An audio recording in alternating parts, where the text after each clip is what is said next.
Welcome to Treat a Table. I'm your host, Sarah Galbart-Gorman. Today we're in the Explore More Teaching Kitchen in downtown Harrisonburg, and we're making a torchless peach creme brulee. Let's get started. So we canned these peaches last year. In the height of peach season, we were just up to our ears in beautiful SVO peaches. And so we saved these because we knew in the dreary days of winter or those early days of spring where there's not a whole lot of fruit options, we can have a sunshiny, just jar of goodness that we can use in our baking recipes. So what is creme brulee? This sounds complicated, this sounds fancy, but the thing is that you can do this at home. So typically creme brulee is made in a ramekin just like this. You'll find it for dessert at a French restaurant or more of a fine dining establishment. We're just gonna use a ceramic baking dish. So we're gonna have a shareable creme brulee, a mega creme brulee. It's gonna be the centerpiece to your next dinner party, your next gathering. It's gonna be a showstopper of a dessert. Now creme brulee translates in French to scorched cream. So typically a chef will use like a butane torch and scorch the sugar on top of the dessert to give it that lovely, crackly, caramely goodness. But usually people don't have torches. So instead of a torch, we're gonna use the broiler feature of the oven. Great solution. Our first step is we have to open up our jars of peaches and strain out the peaches from the syrup that we made. Now, don't throw the syrup away because you can use this in our amazing peach cocktail and mocktail recipe, or to flavor sweet tea, or in cakes, or other recipes that you have. So we're gonna just pour it into this fine mesh sieve and let that juice drain out. And we're using 2 quarts of peaches for this recipe. If you're using fresh peaches, you want to use around 8 peaches. So sometimes your peaches might need a little bit of help draining.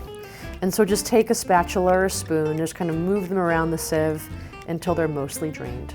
Once the peaches are drained, you're going to transfer them to a saucepan. Before we put our peaches on the stovetop, we're gonna add a 1/2 cup of sugar to this mixture. And just sprinkle it on top, and we'll just combine that together on the stove.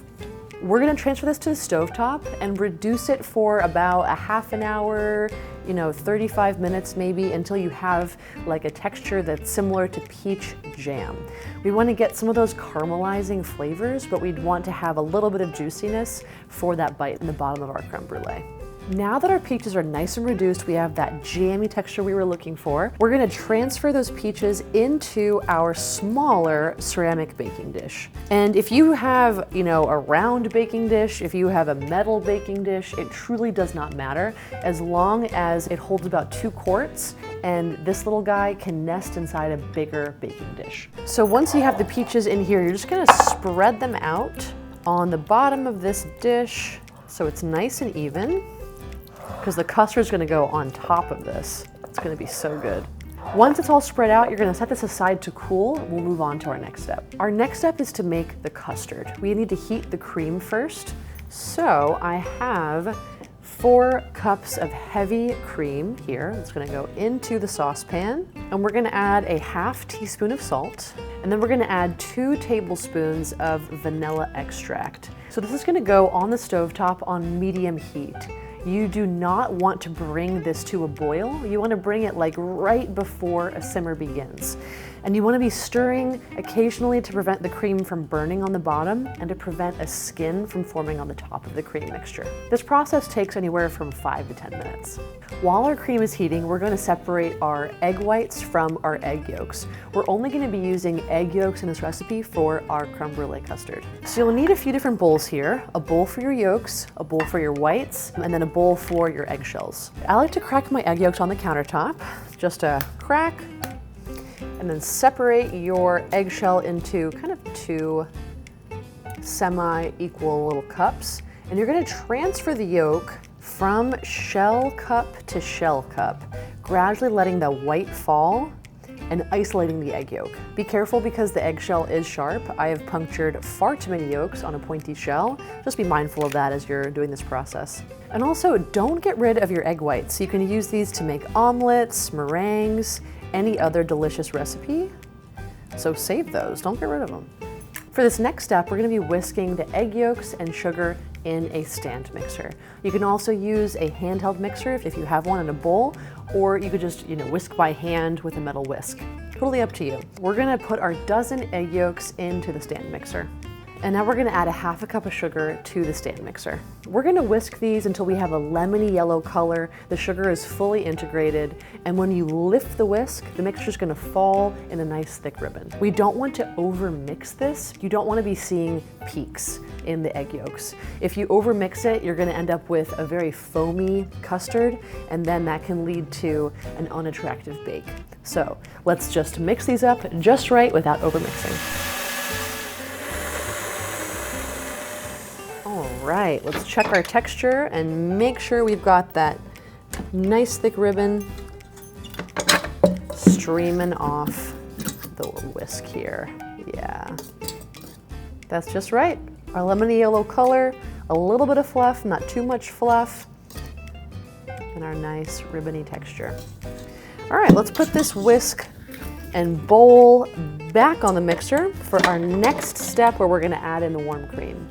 I transferred our warm cream into this because it's gonna be so much easier to pour. So we don't wanna curdle the eggs. If I just poured this in here, we would have a scrambled egg mess. But we're gonna get our mixer going on low. I'm gonna add this in very small additions, pausing to let it mix and integrate before going in with my second addition. Now, if you are mixing by hand, just put in like about a quarter of a cup at a time and then pause to fully whisk to fully incorporate everything. Now that our custard is all mixed up, we're gonna add it on top of our peaches in our baking dish. So just pour it in to cover up those peaches. And you want your custard to go nearly to the edge of the baking dish, because when we're gonna brulee everything under the broiler, we want whatever we're broiling to be as close to those coils as possible. So here's the part where we do the nesting. So we're nesting because we want to create a water bath for our creme brulee. If we just put this custard right into the oven as it is, it would bake unevenly and it would just not really work out. So the water bath instead creates this gentle kind of a hot tub-like environment for our creme brulee, so it cooks nice and slowly and evenly. We're gonna grab our boiling water off the stovetop and add, probably a couple inches to the bottom of our baking dish. And eventually you're gonna want the water bath to come up to about halfway on the smaller baking dish. So let's just test that out carefully with a spill and just see if that comes up high enough. That's perfect. Okay, wonderful. So now that we have our creme brulee nested into our water bath, this is gonna go into the oven at 325. It's gonna bake for about 35 to 40 minutes. Basically, you want to see that the first few inches along the outside of the custard are set, and the center still has a little bit of wiggle and jiggle, kind of like Jell-O. Once you remove this from the oven, it's going to continue to set, so it's okay if it's a bit jiggly. Our custard looks amazing. It's fully set with a little bit of jiggle, has this just gorgeous yellow color. We're going to carefully remove this inner custard from its water bath and set this aside to cool. It needs to refrigerate for at least 4 hours, better overnight. Then we're gonna do our brulee in the broiler or our crackly sugar topping. So the brulee is out of the refrigerator, it's fully chilled and ready for bruleeing. We're gonna add 3 tablespoons of sugar to the top of our custard. You wanna sprinkle fairly evenly into all the corners because we want a really nice and even caramely, crackly, sugary goodness on the top. You can always kind of shake things around to make sure that you're fully coated with sugar in all those corners. And looks like we are ready for our bruleeing. So my oven is set to broil. I've moved the rack up to the top because I want the top of this custard to be about 6 inches from the heating element. So that's gonna really make the crackly goodness start happening on the creme brulee. So this is not the kind of thing that we set and forget. We want to have our eye on the brulee. As soon as you notice the sugar is browning and bubbling, remove it from the oven. It's going to continue to brown and deepen as it rests, and you can always put it back in if you want something a little bit darker. Our torchless peach creme brulee is complete. All those steps have yielded this delicious dessert that I cannot wait to try. Wow! Gonna dig deep down so I can get some of that peachy goodness. We have our SVO peaches on the bottom, our beautiful custard in the middle, our crackly sugar on the top. Let's give it a try. What an amazing combination of flavors. We have that peaches and cream kind of texture. It's not overly sweet.